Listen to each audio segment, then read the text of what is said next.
बिस्मिल्लाहिर्रहमानिर्रहीम। Section C में से नेक्स्ट टॉपिक है motivation. Motivation is the driving force which results in persistent behaviour directed towards particular goals. Motivation क्या होती है? डेफिनेशन आपने इसकी एज इट इज़ याद करनी है।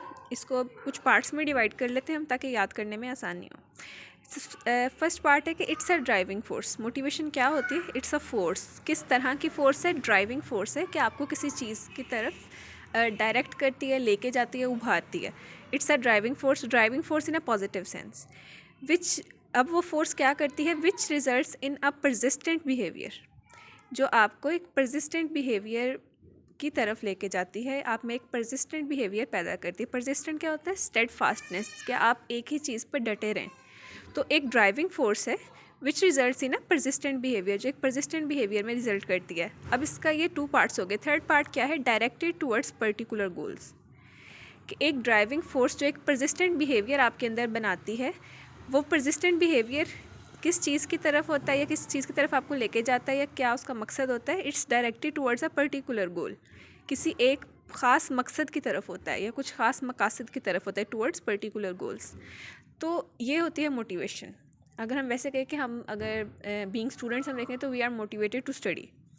At least we try to stay motivated. हर बार आप मोटिवेटेड होते भी नहीं हैं। बाज़ औक़ात आपको ख़ुद अपने आप को पुश करना पड़ता है, yes I can do it. आपको ये ख़ुद को याद करवाना पड़ता है, बार बार याद दिलाना पड़ता है कि आई कैन डू इट। और I can do it, it's a positive attitude. I can attitude अगर आपके अंदर होगा ना, तो आप चीज़ों को ज़्यादा अच्छे से कर सकते हैं।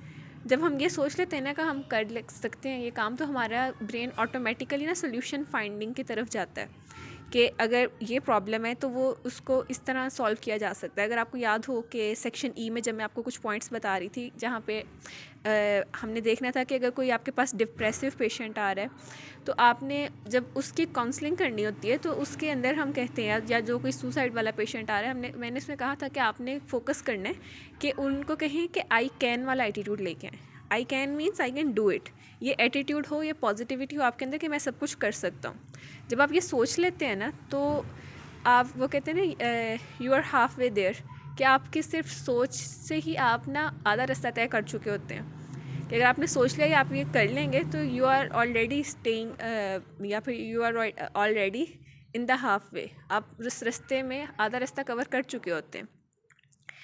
ओके, नेक्स्ट ये चीज़ थी कि ये होती है मोटिवेशन। इसको हम उर्दू में तो बता सकते हैं, एक्सप्लेन कर सकते हैं। अब आपने इसको लिखना कैसे पेपर में? आप इन्हीं चीज़ों को जितना मर्ज़ी एलेबोरेट करें, एक्सप्लेन करके लिखें। जितना ज़्यादा एक्सप्लेन करेंगे आप पेपर में, जितनी ज़्यादा लाइंस लिखते हैं, it's well and good. BS में मैं आपको हर वीडियो में बता रही हूँ कि आपने फोकस करना है कि आपकी प्रेजेंटेशन बहुत अच्छी हो। अब मोटिवेशन, ये सारा मैंने आपको एक्सप्लेन कर दिया कि क्या है। इसके जब डेफिनेशन आपने लिखनी है तो डेफिनेशन में आपने कोशिश करनी कि यही वर्डिंग हो। आई होप सो कि मैंने 2-3 बार रिपीट के याद हो गया होगा। दोबारा कर लेते हैं। It's a driving force which results in a persistent behaviour directed towards particular goals. Driving force है जो एक परसिस्टेंट बिहेवियर बनाती है आपके अंदर कि आप कुछ पर्टिकुलर गोल्स की तरफ डायरेक्टेड रहें, उनको ही फोकस करें। इस कॉल्ड मोटिवेशन फोर्स। कि वो ड्राइविंग फोर्स जो आपके अंदर एक परसिस्टेंट बिहेवियर बिल्डअप करती है which is directed towards particular goals, that driving force is known as motivation. वो ड्राइविंग फोर्स क्या कहलाती है? That's called motivation. अब मोटिवेशन के कुछ टाइप्स हैं, you have to remember them. It's a pass SCQ. Biological motivation है, sexual motivation है, सोशल मोटिवेशन है, एंड सेल्फ एक्चुअलाइजेशन मोटिवेशन।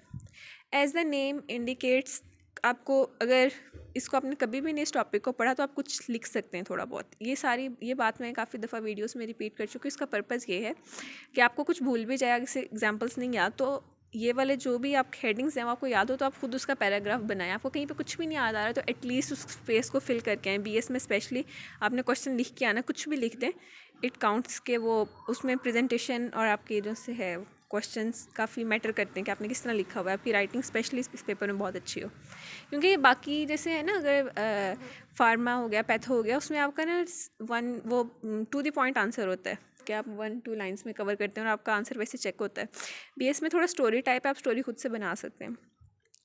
अब बायोलॉजिकल मोटिवेशन क्या है? इट्स बायोलॉजिकल है तो it's related to our body. Hunger है, थर्स्ट है, स्लीप है, कि आपको जब भूख महसूस होती है तो वो आपकी बॉडी उस वक्त वो महसूस करती है, वो बायोलॉजिकली मोटिवेटेड होती है to eat something because it's. अब ये हंगर है, ये हंगर इज़ द मोटिवेशन जो आपको खाने पे उकसाती है। क्रेविंग्स को एक साइड पे रखें हम, तो biologically hunger is a motivation. Thirst एक मोटिवेशन है। थर्स्ट एक फोर्स है, इट्स अ ड्राइविंग फोर्स जो आपको, थर्स्ट आपसे क्या कराएगी, it's directed towards drinking water, कि वो पर्टिकुलर गोल क्या है कि अब आपने पानी पीना है, तो आपको एक परसिस्टेंट बिहेवियर बना देगी कि आपको प्यास लग रही है, आपको ये वो फोर्स थी, आपको थर्स्ट है, आप थर्स्ट ऐसे बायोलॉजिकली एक्टिवेट होता है सारा के, आपका थर्स्ट सेंटर एक्टिवेट होगा, आपको प्यास लगेगी, then you have the urge to drink water. तो ये थी बायोलॉजिकल मोटिवेशन। हंगर होगी, थर्स्ट होगी, स्लीप, आपको बहुत नींद आ रही होती है तो आप जितना मर्जी अपने आप को फोर्स करें, ये कॉफ़ी चाय इनटेक सब कुछ करें, स्टिल आपकी बॉडी जब आपको बहुत ज़्यादा स्लीप आ रही है, वो आपको सोने की तरफ लेके जाएगी, यू विल स्टार्ट यॉर्निंग। अब पेन है, अवॉइडेंस है, सेक्शुअल डिज़ायर, ये सारी हैं biological motivations. Sexual motivation as the name indicates it depends upon the sexual hormones. Sexual hormones हो सकते हैं, एक्सटर्नल स्टिमुलस हो सकता है कोई। सोशल मोटिवेशन क्या है कि इट्स सोशल मोटिवेशन है, for example need for achievement, approval and need to attain power. अब सोशल मोटिवेशन में ये भी आता है कि इंसान को होता है कि अच्छा मैं एक ताकतवर हूँ, मेरे पास इक़्तिदार हो, मैं किसी अच्छी पोस्ट पे हूँ, मैं कोई गवर्निंग अथॉरिटी में से हूँ, तो इट्स ऑल सोशल मोटिवेशन कि आपके सोशल लाइफ से, आपके सोशल सर्कल से रेलिवेंट है। आप चीज़ अचीव करना चाह रहे हैं, आप कुछ अचीवमेंट चाह रहे हैं, आप चाह रहे हैं कि आपकी फर्स्ट पोजीशन आए, आप टॉप 10 में हो, so it's a social motivation कि आप अपने इर्द गिर्द के लोगों से इंटरेक्ट करते हुए you are motivated and you want to achieve more, it's social motivation. अब ये मैंने सिर्फ ब्रैकेट में एग्जांपल्स लिखी हुई हैं, अगर आपको ये 5 मार्क्स का क्वेश्चन आता है तो आपने सिर्फ ये एक पैराग्राफ नहीं लिखना है, आपने पहले मोटिवेशन लिखेंगे, आप उसकी डेफिनेशन लिखेंगे। डेफिनेशन को भी किस तरह लिखना होता है, आपने क्या पेज के ना सेंटर में लिखें डेफिनेशन, यहाँ से मार्जिन छोड़ लें, 2 फिंगर्स का मार्जिन यहाँ से हो, 2 फिंगर्स का मार्जिन यहाँ से हो, और सेंटर में आपने वो लिखी हो डेफिनेशन इन्वर्टेड कोमास में। उससे क्या होता है कि प्रेजेंटेशन बहुत अच्छी हो रही है। उसके बाद आपने कहना है, नीचे लिखें आप हेडिंग दें टाइप्स की, टाइप्स के बाद आप लिखें there are following are the main types of motivation, फिर आप 1 2 3 4 बेशक उनको पहले इनलिस्ट कर दें टाइप की हेडिंग के नीचे, बाद में एक एक हेडिंग दे दें, 1 लिख के बायोलॉजिकल मोटिवेशन मार्कर्स से इसकी हेडिंग दें, और इसको 1 2 लाइन्स में एक्सप्लेन करके ये सारे एग्जाम्पल्स दे दें, या फिर आप वैसे ही एग्जाम्पल्स दे के एग्जाम्पल्स को एक्सप्लेन कर दें, what ever is feasible for you और वट एवर सूट्स यू। इस तरह आपने इन सबकी हेडिंग दे के उसको एक्सप्लेन करना है पेपर में, अगर रिटन में आता है। नेक्स्ट है self actualization motivation. Self actualization motivation क्या होता है? सेल्फ एक्चुअलाइजेशन बेसिकली क्या होता है, मैंने इसकी डेफिनेशन भी लिखी और ये आपने याद करनी है। अब बेशक इस क्वेश्चन में ना लिखे, वैसे अगर वाइवा में आपसे पूछा जाता है, बीएस के वाइवा में, या फिर किसी एमसीक्यूज़ में आता है, या अकेले डेफिनेशन लिखने के लिए आती है, तो आपको पता होना चाहिए कि सेल्फ एक्चुअलाइजर्स कौन होते हैं। Self actualisers are the people who make the most use of their capabilities, कि आपके अंदर जो सलाहियत है, हर इंसान के अंदर कोई ना कोई सलाहियत होती है जो उसको दूसरे इंसान से मुख्तलिफ बना रही होती है। आवाज़ सबके पास होती है, लेकिन कुछ लोगों की वो बहुत अच्छी होती है। अब जिसकी आवाज़ बहुत अच्छी है, अगर वो उसका मैक्सिमम यूज़ करता है उस कैपेबिलिटी का, तो वो क्या करेगा कि वो, उसको हम कहेंगे वो सेल्फ एक्चुअलाइज़र है। कोई इंसान है वो डिबेट अच्छी कर सकता है, वो बोलता अच्छा है, तो अगर वो डिबेटिंग में आगे जाता है तो ही इज़ अ सेल्फ एक्चुअलाइज़र, कि वो अपनी उस जो है उसके पास एक खूबी है, जो उसके पास एक कैपेबिलिटी है, वो उसको यूज़ कर रहा है। तो अगर कोई अच्छा है, रनर अच्छा है, वो रेसिंग में जाता है, तो वो है self actualisers. So self actualisers are the people who make the most use of their capabilities. इसके अलावा अगर आप पढ़ते हैं, आप अच्छा पढ़ रहे हैं, आपकी लर्निंग कैपेबिलिटी अच्छी है, तो आप इस चीज़ में, इस फील्ड में आप ज़्यादा अटेन करते हैं, लोग बाकी लोगों के लिए ज़्यादा अचीव करते हैं, या अपनी एफ़र्ट पूरी देते हैं, तो वो सेल्फ एक्चुअलाइजर्स होते हैं।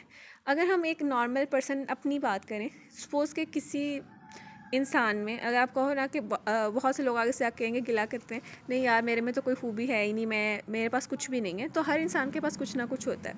अगर नहीं भी, अगर आप ये इस चीज़ पे स्टिक करें कि नहीं यार मेरे पास नहीं है बाकियों के निस्बत कोई ज़्यादा, बाकी लोग बहुत ज़्यादा टैलेंटेड हैं जैसे कहा जाता है, वो सारे कहते हैं भाई नहीं मैं तो बिल्कुल एक टैलेंटलेस पर्सन हूँ, मेरे पास कुछ नहीं है, तो आपके पास जितनी कैपेबिलिटी है, जो आपका मैक्सिमम है, जो आपका बेस्ट है, अगर आप उसको भी यूटिलाइज़ करते हैं, you are a self actualiser and we all must be a self actualiser to achieve high in the life. हम अगर प्रॉफ में भी हमने पढ़ना है प्रोफेशनल एग्ज़ाम्स के लिए, तो हमारी एक, हर इंसान की एक खुद की लर्निंग कैपेसिटी है, कैपेबिलिटी है, हर किसी का एक स्पेसिफिक लर्निंग स्टाइल है, जो आपका है आप उसमें तो 100% अपना दें ना। जब आप अपनी जितनी भी आपके पास है, आपको एक पर्सन को एक टॉपिक 1 घंटे में याद हो रहा है और दूसरा बच्चा उस टॉपिक को 3 घंटे लगा रहा है, फ़र्क तो आता है, लेकिन अगर आप 3 घंटे भी लगाने के बाद आपको याद होता है, तो फिर भी आप उतनी एफ़र्ट करें कि आप एटलीस्ट 3 घंटे उस चीज़ पे लगाएं तो सही। अपनी पूरी एफर्ट तो दें, then you are a self actualiser. क्या इसका मतलब क्या था? इतनी लंबी स्टोरी सुनाने का पर्पस क्या था कि आपको डेफिनेशन याद हो कि self actualisers are the people who make the most use of their capability, या who make the maximum use of their capabilities. Most की जगह मैक्सिमम आना चाहिए। तो that was all about motivation. अब ना एक अब्राहम मैस्लोस ने एक ना ट्रायंगल प्रेजेंट किया था। It's a triangle of hierarchical needs. तो उसमें भी सबसे फर्स्ट पे जो टॉप पे आता है ना, वो होता है सेल्फ एक्चुअलाइजेशन। तो self actualization is a very good quality. अगर हम कोशिश करें बिल्डअप करने की, तो यकीनन we can achieve a lot in our lifes. So that was all about motivation. अब नेक्स्ट इसका ये ना एक Maslow's pyramid of hierarchical needs है, वो मैं नेक्स्ट वीडियो में कराती हूँ। ये आपने ऐसे याद करना है, उसको थोड़ा एक्सटेंड करके लिखेंगे, वीडियो लेंथी हो रही है, नेक्स्ट में मैं बाकी करवाती हूँ।